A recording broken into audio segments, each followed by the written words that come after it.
చేశాను. అప్పుడు commercial taxes అన్నీ ఉండేటివి.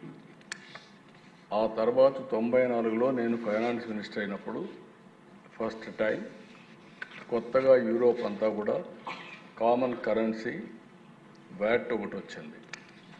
దాన్ని అధ్యయనం చేయడానికి గవర్నమెంట్ ఆఫ్ ఇండియా ఒక కమిటీ వేసి గ్రూప్ ఆఫ్ చీఫ్ మినిస్టర్స్ని వివిధ దేశాలు యూరోప్ అంతా తిరిగి రమ్మని చెప్పి మమ్మల్ని పంపించారు. అప్పుడు స్టడీ చేశాం. అది వాల్యూ అడిషన్ ట్యాక్స్ వచ్చింది.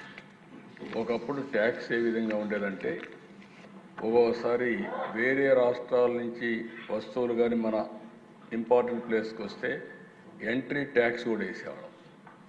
అది మొట్టమొదటిసారిగా ముంబైలో స్టార్ట్ అయ్యింది. అది స్టార్ట్ అయితే దాన్ని మేము స్టడీ చేసి మనం కూడా దాన్ని ఉపయోగించుకొని అడిషనల్గా వేసే పరిస్థితికి వచ్చాం. దగ్గర దగ్గర 17 రకాల ట్యాక్సులు, 13 రకాల సర్ఛార్జీలు, ఎప్పుడు వీలైతే అప్పుడు డబ్బులు లేకపోతే ఇంకో ట్యాక్స్ వేయడం, ఇది ఒక అలవాటుగా పెట్టుకొని ట్యాక్స్ అనేది ఒక కాంప్లికేట్ చేసి వదిలిపెట్టాం.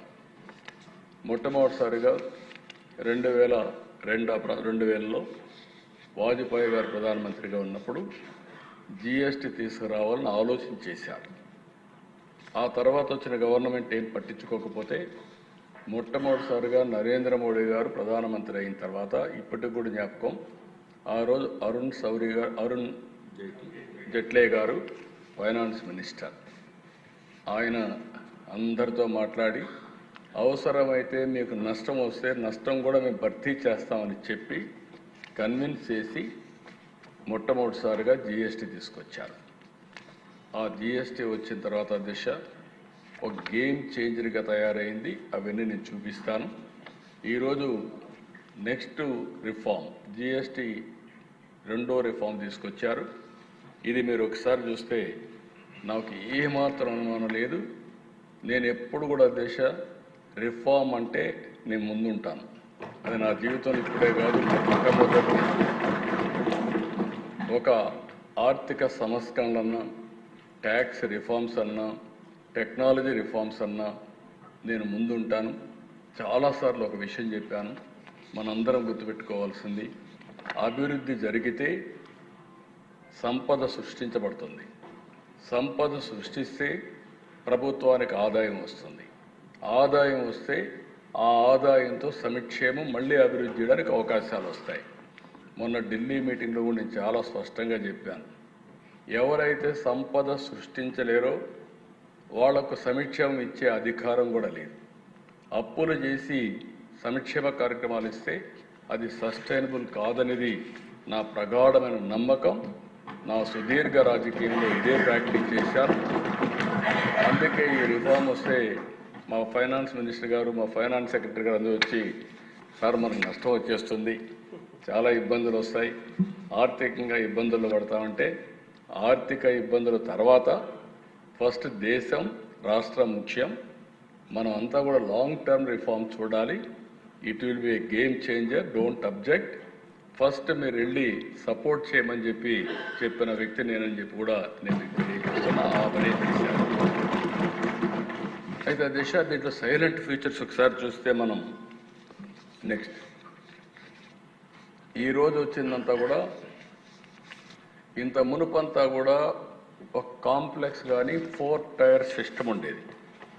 ఆ 4 టైర్ సిస్టంలో 5, 12, 18, 28 ఇందులో కూడా ఒకే ప్రోడక్ట్కి సంబంధించిన వేరియస్ బై ప్రోడక్ట్స్ వస్తే ట్యాక్సేషన్ మార్చేసేవాళ్ళు, వేరే స్లాబ్కి పోయేది.